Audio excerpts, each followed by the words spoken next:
So if you refuse to wear a mask, we're gonna go Zoom. And I'm sorry, but it's the law and we have to follow it. It's not a law, it's a mandate. All right, meeting's canceled. We're gonna go to Zoom. Tensions running a bit high at tonight's Mead School Board meeting as some parents attending refused to wear a mask. It then forced the board chair to cancel the in-person meeting and switch to virtual. Good evening, everyone. Thank you for joining us here for KREM 2 News at 11. I'm Whitney Ward. Mark is off tonight. So that Mead hearing tonight was to hear public comments on the state's proposal to make the COVID vaccine one of the required vaccines for kids to attend public school. Now, the issue is far from decided yet at the state level, but the Mead District wanted to give parents an opportunity to share their opinions. KREM 2's Kyle Simchuk is joining us now live with more on what happened at that meeting. Kyle. Well, a lot of parents and school board members are concerned over what the State Board of Health is discussing this Wednesday, the possibility of adding the COVID-19 vaccine to the list of required immunizations for school children. And we're still a long ways from any formal vote, but the Mead School District is sounding the alarm, hoping other districts will do the same. You don't see bumper stickers on my car. You don't see signs in my yard. I don't really get politically active. You won't see me at many rallies or marches or anything like that. But when it comes to my kids, I take it pretty serious. Mead School Board members asked parents and the community how they felt about the possibility of school children being required to get the COVID-19 vaccine to attend school. Not one parent or board member publicly supported the idea during tonight's meeting. There are a lot of parents that are afraid to speak up. The vaccines are going to prevent my kindergartner from having the socialization that she needs.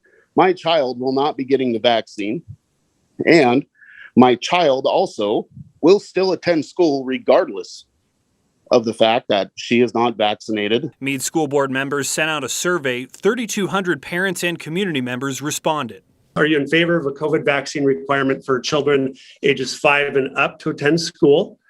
And you can see that 71% of those responding responded no. Parents were also asked if they would vaccinate their child if the Board of Health passed the mandate. Again, no, 62% of our families. Roughly half of families surveyed said they would seek an exemption. Over half said if there isn't an exemption process from the vaccine mandate, they would not vaccinate their student, even if this means withdrawing from the school district. That's one of the biggest concerns that we have, just potentially a mass exodus from public education. Taking those results, board members passed a resolution opposing the idea of a COVID vaccine mandate for school children. The board plans to send a letter to the State Board of Health, along with 2,100 written comments submitted by the community. And again, the State Board of Health is meeting this Wednesday to discuss the possibility of a mandate. State officials say they are nowhere near a vote on this matter. In the newsroom, Kyle Simchuk, KREM 2 News. All right, Kyle, thank you very much. In the meantime, the East Valley School District will reopen tomorrow after a COVID outbreak among students and staff. Classes were canceled today after numerous positive cases in transportation and food service staff. The superintendent says staff shortages have been an ongoing issue since September. So I'm in the business of educating kids, and we need our staff and we need our students in order to do that. So we're going to emphasize masking and as much distancing as we can.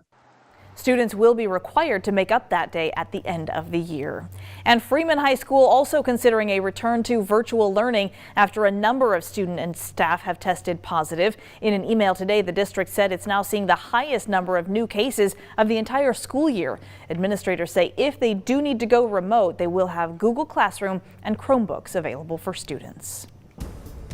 And you may want to leave a few extra minutes early tomorrow morning, whether you're headed to work or school. The commute could get a little bit slick. A winter weather advisory goes into effect here in the next few hours all across the inland Northwest. So we want to go outside right now to meteorologist Thomas Patrick for a look at what this means as you head out the door tomorrow. Hi, Thomas. Hey there, Whitney. And for tomorrow morning, it's not just snow. Once again, we're adding freezing rain into the forecast, and any minimal amount of freezing rain will always make roads slick. So that is why the winter weather advisories are going into effect. This will not be near as severe as what we saw last Thursday in terms of both the snow and the freezing rain. But again, even a more mild version of this particular storm system will make for some slippery roads. They go into effect at 4 o'clock in the morning for central Washington and 5 o'clock in the morning for Spokane and the Palouse near the Pullman area as well. In fact, that storm system already getting into the Seattle area. You only see rain as of this moment because it's much warmer on the other side of the state. But for us, our temperatures are well into the 20s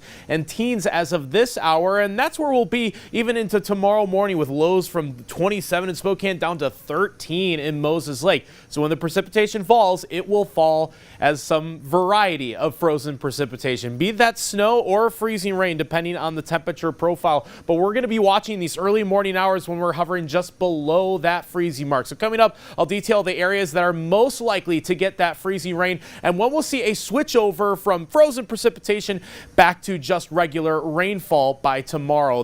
Those details are all coming up in just a few minutes. All right, sounds good, Thomas. Thank you very much. And bad news for drivers trying to still get across the state. White Pass has closed again. It was closed for 4 days, of course, after last week's historic snowstorm.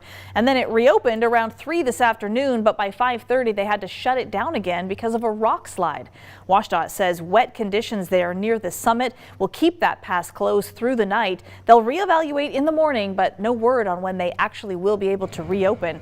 This is Stevens Pass that you're looking at now. That also is closed. That's going to stay that way until at least Wednesday. There's continued avalanche danger there and multiple 30 to 35 foot slides still out in the middle of the road.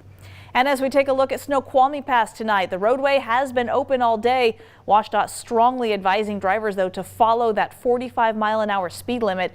They've already had multiple collisions tonight. It's slowing things down, and they say another crash always has the potential for closing the pass entirely for another long period of time. As we look ahead, Governor Jay Inslee will give his State of the State address tomorrow. That speech comes after the new legislative session in Olympia began today. And just like last year, attendance from lawmakers will be limited because of the COVID pandemic. For anyone working at the Capitol during the 60-day session, testing, masking, and social distancing rules will be in effect. In addition to reduced capacity, all committee hearings will also be held remotely. By now, you know my goal, for Idaho to be a place where we all have the opportunity to thrive and where our children and grandchildren choose to stay, and for the ones that left to choose to return. Idaho Governor Brad Little gave his State of the State address today. He unveiled his Leading Idaho budget plan, which hopes to tackle some pretty big projects. Today, he told legislators Idaho's collected a $1.9 billion surplus in the budget. The governor says some of that surplus is the highest it's ever been and will find its way back into the pockets of Idaho residents and taxpayers. He says he cut already $1 billion in taxes to date during his first term and is calling for more money to be given back now to taxpayers moving forward.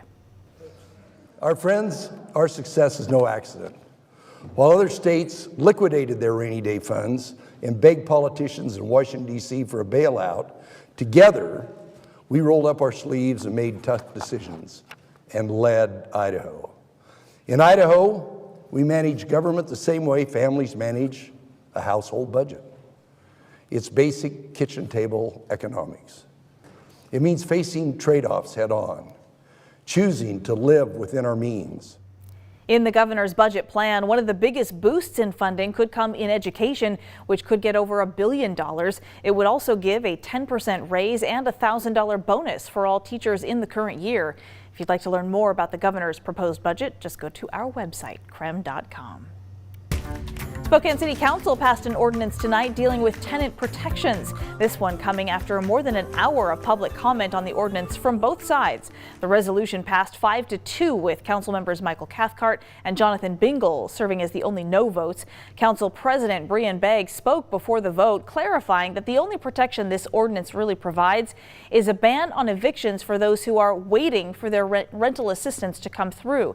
And they say it's only going to apply if their application is still waiting to be processed. It does not prevent evictions for damage or criminal activity or for anyone who is behind on rent and not seeking rental assistance. Spokane police are investigating an assault and luring incident near Rogers High School today. Police say a woman was accosted by a man in the area of Rockwell and Perry. The suspect indicated he had a gun and demanded the woman go with him into an alley. Police say he ended up grabbing the woman, but she was able to escape.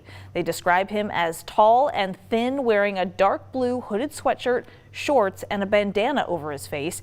Anyone with security cameras in that area is asked to review their footage and notify police if you see anyone matching that description.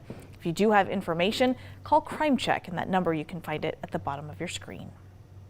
Trial is getting pushed back for the truck driver accused of crashing into a Spokane Dutch Bros coffee stand, injuring 2 people last August. McGavin Madrain is charged with vehicular assault. His trial was set to begin at the end of this month, but it's now rescheduled until the end of February because they're still waiting for the results of his toxicology report.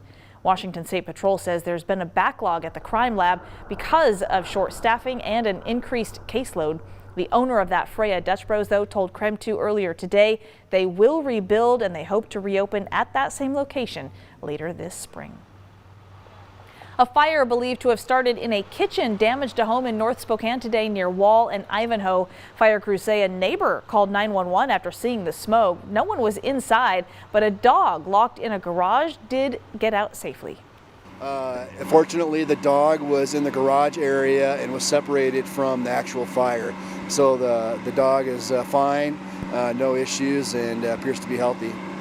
So they're still looking into the exact cause of the fire, but the fire department says the home did suffer smoke and structural damage. Confusion over COVID quarantine. There are no rules existing or in the making to create isolation and quarantine camps. When we come back, is it true that people could actually be forced into quarantine for being unvaccinated? We'll verify after the break.